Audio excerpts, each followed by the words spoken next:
Morning बच्चों। Good morning. मैं आपको आज हिंदी व्याकरण से संबंधित एक खेल खिलाऊंगी, ठीक है, जिसमें आपको 1 बाय 1 आना है और इसमें आपको अपने बारे में बताना है। जैसे कि आपको भाषा के बारे में, लिपि के बारे में, विलोम शब्द, विशेषण, संज्ञा, सर्वनाम, काल, विराम चिन्ह सबके बारे में आपको बताना है, ठीक है। मैं भाषा हूँ। आज मैं भाषा के बारे में बताऊंगी। भाषा वह साधन है जिसके द्वारा हम अपने विचारों को प्रकट करते हैं और दूसरों के विचारों को परिचित करते हैं, वह भाषा कहलाता है।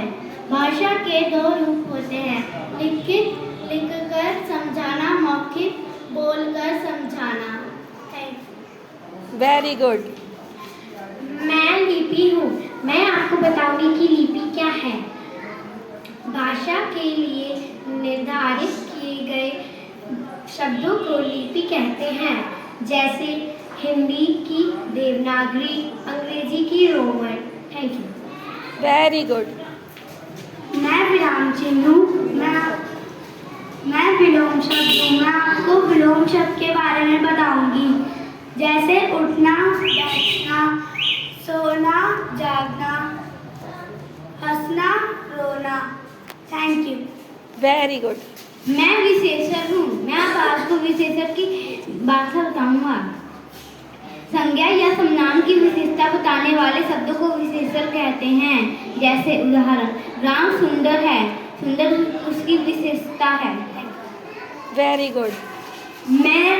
मैं क्रिया हूँ। मैं आपको क्रिया के बारे में बताऊंगा।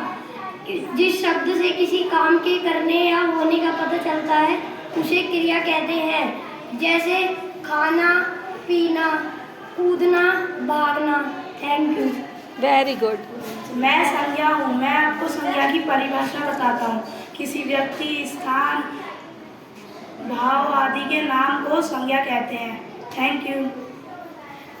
मैं काल हूँ। मैं आपको काल के बारे में बताता हूँ। काल 3 प्रकार के होते हैं। पहला भूतकाल, जो बीत गया। दूसरा वर्तमान काल, जो चल रहा है। तीसरा भविष्य काल, जो आएगा। Thank you. मैं विराम चिन्ह हूँ। मैं आज आपको विराम चिन्ह के बारे में बताऊंगा।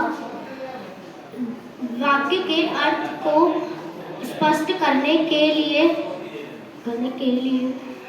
बीच में या अंत में रुकने के लिए लगाए जाने वाले चिन्हों को विराम चिन्ह कहते हैं। विराम चिन्ह मेरे कई प्रकार हैं, जैसे योजक चिन्ह और अल्प विराम चिन्ह। Thank you. मैं संधि हूँ। मैं आपको बताती हूँ कि संधि क्या होती है। 2 निकटवर्ती ध्वनियों के आपस में मिलने पर जो परिवर्तन आता है, परिवर्तन विकार होता है, उसे संधि कहते हैं। मैं आपको उदाहरण द्वारा संधि समझाती हूँ।